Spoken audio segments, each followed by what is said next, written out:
boa tarde. Gostava de agradecer ao Dr. Fernando Vaz e ao Dr. Augusto o convite, e agradecer aos colegas que ainda aqui estão por terem aguentado até à última sessão. As últimas duas sessões foram sobre o que é que acontece quando o desenvolvimento visual corre mal. Eu vou-vos falar um bocadinho sobre como é que é suposto o desenvolvimento visual ocorrer, o que vê a criança nos primeiros anos de vida e como é que essa visão se desenvolve. Portanto, a função visual desenvolve-se de forma muito progressiva ao longo dos primeiros anos de vida. No recém-nascido, a capacidade visual é ainda muito reduzida. No entanto, como o Dr. Augusto disse, o sistema visual está maioritariamente desenvolvida quando o nascimento. A parte estrutural desse sistema, a parte de organização desse sistema é determinada geneticamente e já está maioritariamente desenvolvida. Mas ainda não está propriamente madura.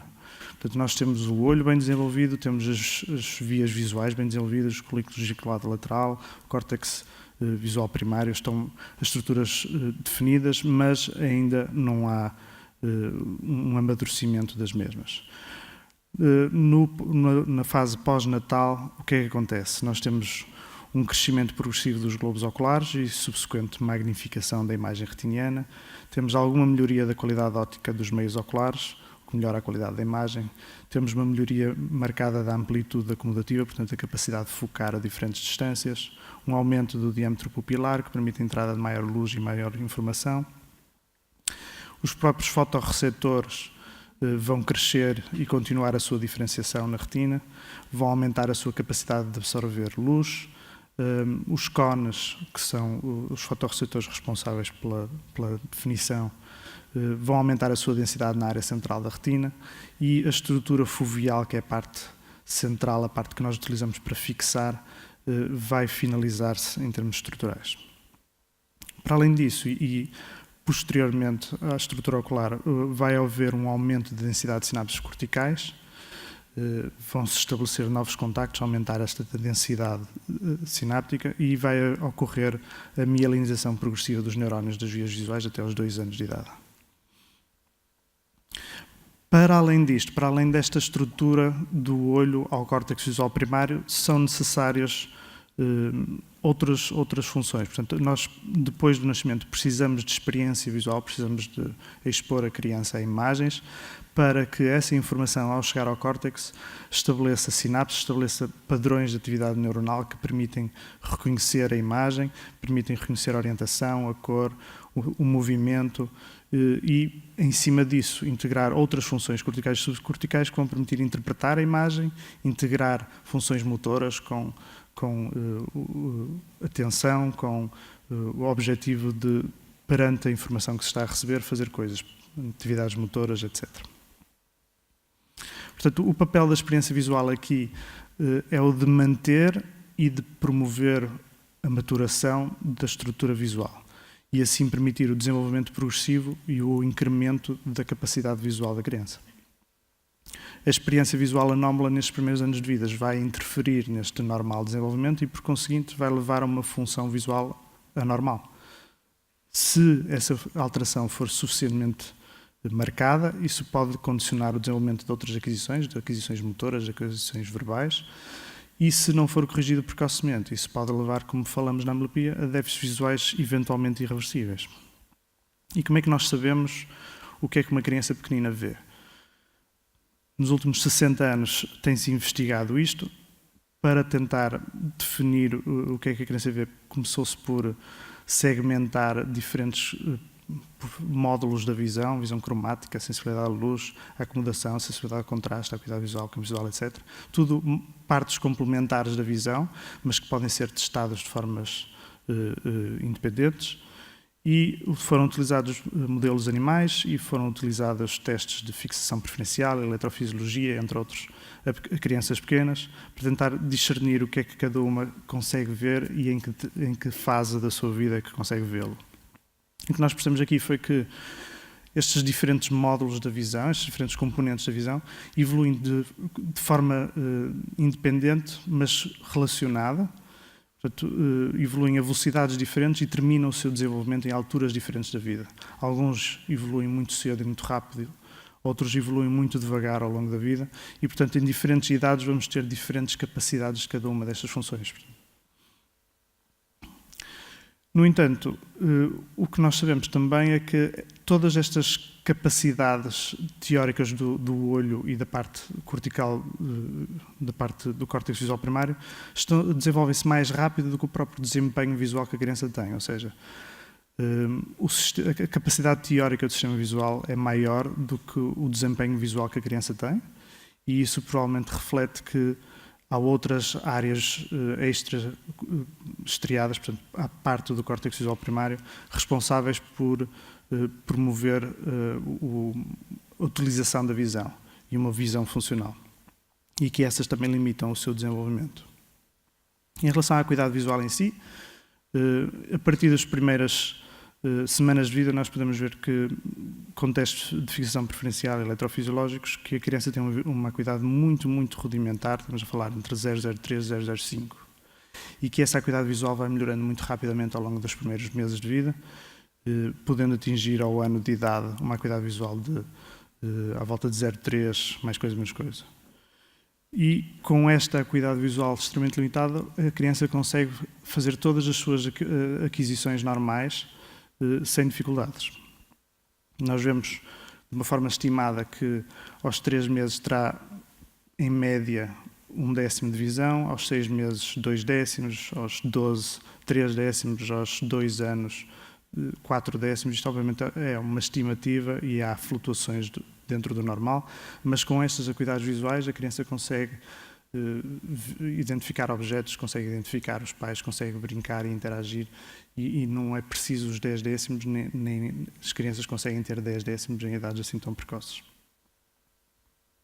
Em relação à sensibilidade ao contraste, o recém-nascido tem um contraste 10 vezes menor do que um adulto e tem maior apetência pelas frequências espaciais mais baixas, e isto é relevante porque reflete a capacidade que os bebés recém-nascidos têm para avaliar os contornos das faces, que é o principal diferenciador das caras das pessoas que eles estão a observar. Portanto, eles identificam as pessoas essencialmente pelos contornos das faces, graças a esta capacidade especial, a potência que eles têm pelas frequências mais baixas. Em relação à percepção de movimento, a capacidade de perceber que um objeto está em movimento é essencial para múltiplas atividades motoras, desenvolve-se muito precocemente, está presente desde o nascimento e vai melhorando progressivamente ao longo dos primeiros meses de vida, sendo que por volta das 18 semanas, portanto, por volta dos 4 meses, eles já conseguem detectar movimentos desde que se desloquem pelo menos 15 graus. Isto é, apesar de tudo, uma distância relativamente grande, ou seja, para eles perceberem que o movimento ocorreu num determinado objeto de interesse, ele tem que se deslocar bastante. E no recém-nascido mais ainda, senão eles percepcionam isto como sendo uma imagem praticamente estática. Por comparação, um adulto consegue detectar pequeníssimos movimentos de menos de 1 grau. E isto é preciso ter em conta quando nós estamos a tentar captar a atenção de uma criança pequenina. Em relação à visão cromática, a sensibilidade para os diferentes comprimentos de onda vai desenvolver-se de uma forma heterogénea em relação direta com o próprio desenvolvimento dos fotorreceptores. A visão cromática nos primeiros meses de vida, por causa disto, é ainda imatura, não há propriamente um déficit visual de uma cor específica, todas elas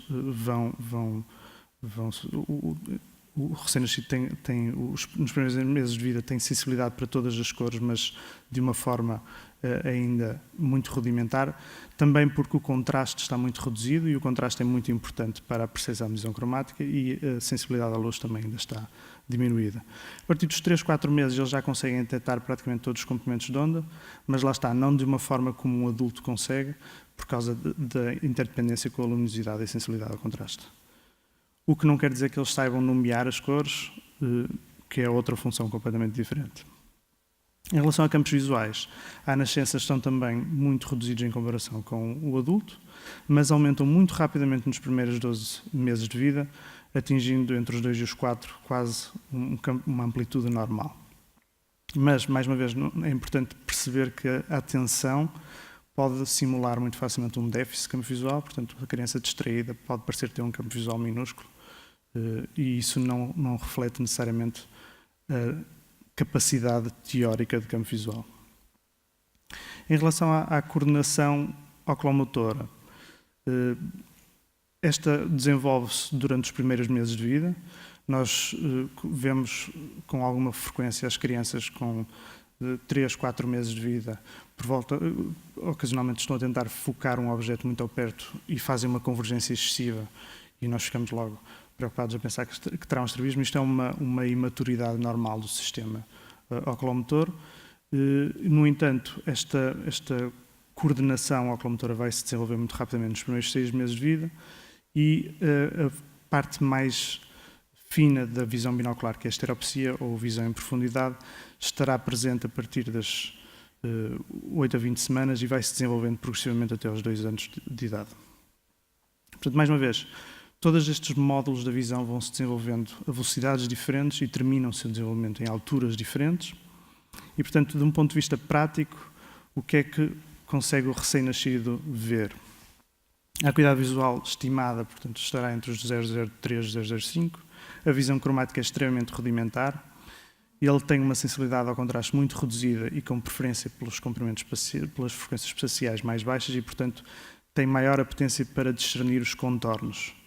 Se a mãe mudar de penteado, eles podem não reconhecer a mãe. Se a mãe estiver a fazer expressões faciais distintas com a boca, ele pode não as reconhecer, porque nesta fase a definição é muito, muito baixa. Até aos 2 meses, a criança desenvolve a capacidade para fixar alvos, ainda que de forma algo curta. Torna-se muito interessado em rostos, mais do que objetos, mais do que padrões, embora também ganhe algum interesse por padrões, principalmente se forem de alto contraste.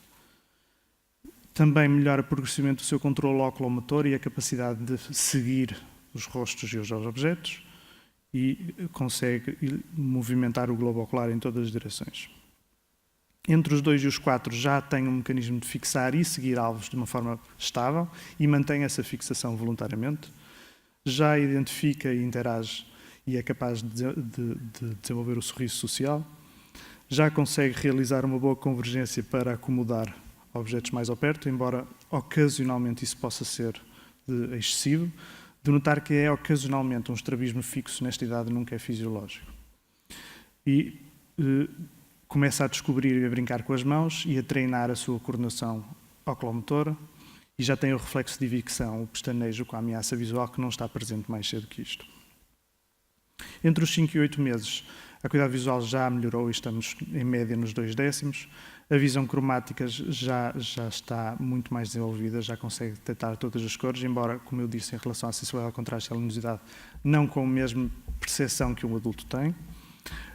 Já é suposto ter uma boa coordenação oculomotora, com uma convergência adequada, e, portanto, já não é suposto estarmos a ver aqueles episódios de convergência excessiva.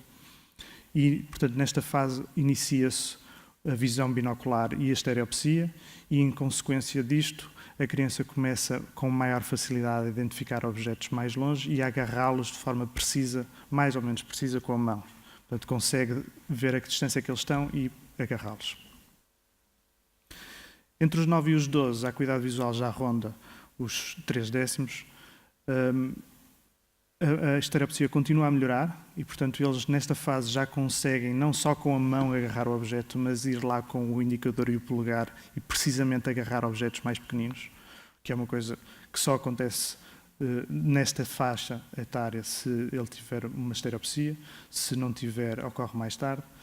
E o interesse pelos objetos, também derivado da sua acuidade visual, está a melhorar. O interesse por objetos mais longínquos aumenta, eles estão... vasculham a sala inteira para procurar alguma coisa de interesse e vão atrás desse objeto de interesse. E, portanto, nestes primeiros 12 meses, os sinais de alarme para que alguma coisa está errada com o desenvolvimento visual, os sinais de alarme para que alguma coisa está muito errada com o desenvolvimento visual, incluem o não fixar, o não seguir, o desenvolver estrabismo ou nistagmo, o ter uma lococória, e, em termos funcionais, o facto de não pegarem objetos, de não ter interesse pelo ambiente que o rodeia, de estar demasiado imóvel, ou de esfregar de forma muito vigorosa os olhos, que é algo que as crianças com muito, muito baixa visão fazem para comprimir e estimular mecanicamente a retina. Nos anos seguintes, a acuidade visual vai melhorando progressivamente, sendo que em média poderá rondar os 6/10 aos 3 anos. Portanto, 6/10 aos 3 anos, que é quando nós começamos a ver com alguma fiabilidade as acuidades visuais com imagens ou símbolos. É uma acuidade visual considerada normal para esta faixa etária. Entre os 14 e os 16 meses eles começam a ter interesse por figuras, gostam de livros de figuras, também gostam de pegar e inspecionar objetos muito próximos dos olhos, porque já têm acuidade visual suficiente para distinguir os pequenos pormenores e detalhes dos objetos. Já conseguem reconhecer à distância pessoas e objetos e apontam e conseguem apontar quando o adulto lhes pede para eles nomearem algum objeto. Já conseguem procurar identificar figuras em livros e têm a memória de onde é que eles estão. Já conseguem inspecionar um objeto sem necessariamente ter que tocar neles, porque na fase inicial o tato, a boca, é muito importante para explorar um objeto. A partir desta fase já o conseguem fazer só com o sentido visual. Já conseguem observar e imitar outras crianças entre os 30 e os 36 e gostam de ler as figuras nos livros em que olham para as imagens e conseguem confabular à volta daquelas imagens, histórias. Portanto, resumindo, a função visual, de facto, evolui de forma muito progressiva ao longo dos primeiros anos de vida e os diferentes componentes da função evoluem também de forma interdependente, mas a velocidades distintas. Portanto, em diferentes fases da vida há componentes que estão mais desenvolvidos que outros. E para promover esse desenvolvimento é essencial ter uma experiência visual adequada. Portanto, se a criança não tiver uma experiência visual adequada, toda aquela estrutura de base que eles têm não se diferencia e, portanto, a criança não ganha a capacidade para desenvolver a visão na sua plenitude. E, portanto, patologias que interfiram nesta experiência visual levam ao desenvolvimento anómalo da visão. Se esses déficits visuais forem muito precoces ou forem muito acentuados, isso pode até interferir no desenvolvimento global da criança, mas se forem déficits visuais moderados ou unilaterais, então frequentemente não interfere de forma significativa nas restantes aquisições da criança e, portanto, não serão detectadas por esse motivo, serão detectadas em idades tardias se não forem ativas e precocemente rastreadas. E reforçar a ideia, isto volta à apresentação original do Dr. Augusto, que este desenvolvimento visual, se ocorrer de forma anómala, é tanto mais difícil de reverter quanto mais precoce e acentuado for o déficit. E se não for corrigido no período crítico em que pode haver desenvolvimento visual, este déficit visual torna-se irreversível. E daí a importância do rastreio e tratamento precoce. Muito obrigado.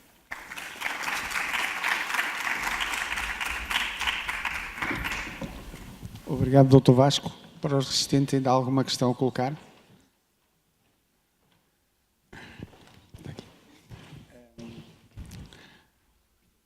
Eu gostei muito da apresentação.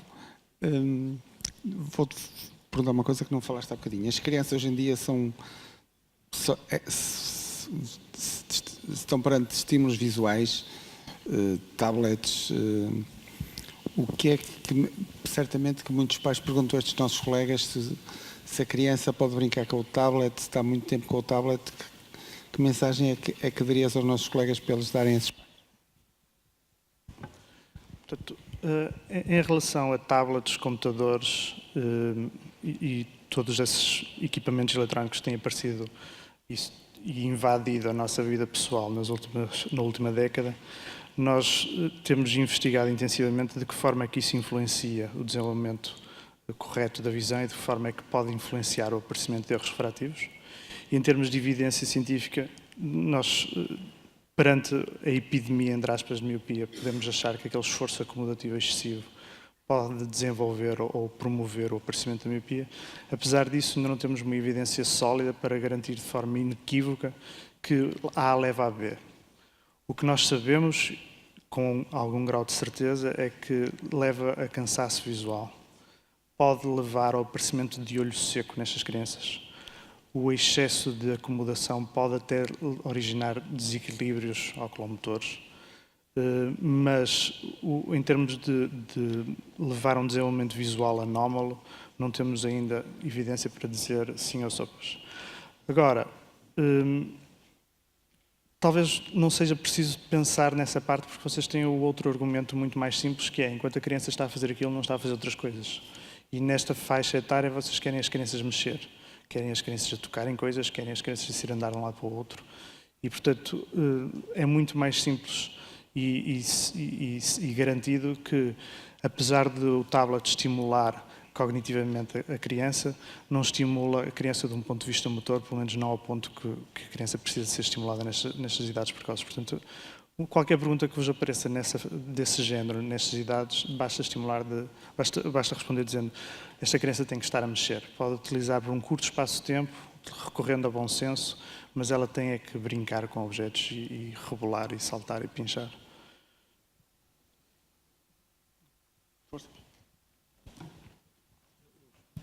Só gostava de aproveitar para dizer o seguinte: é uma questão que nós todos temos, e eu gosto de dizer o seguinte: tudo depende, a meu ver, da intensidade, da cromaticidade e dos impulsos que estão a ser visualizados. Aqui há muitos anos, eu recordo-me que houve no Japão, e eu cito muitas vezes isto, um programa de TV de desenhos animados, em que um domingo de manhã e milhões de crianças estiveram a ver este programa, que metia fogos e firings e ondas de choque, explosões e coisas de 30 para uma linha. Dessas milhões de crianças que estiveram a ver este programa, 600 tiveram ataques epiléticos. E umas outras tantas tiveram dores de cabeça.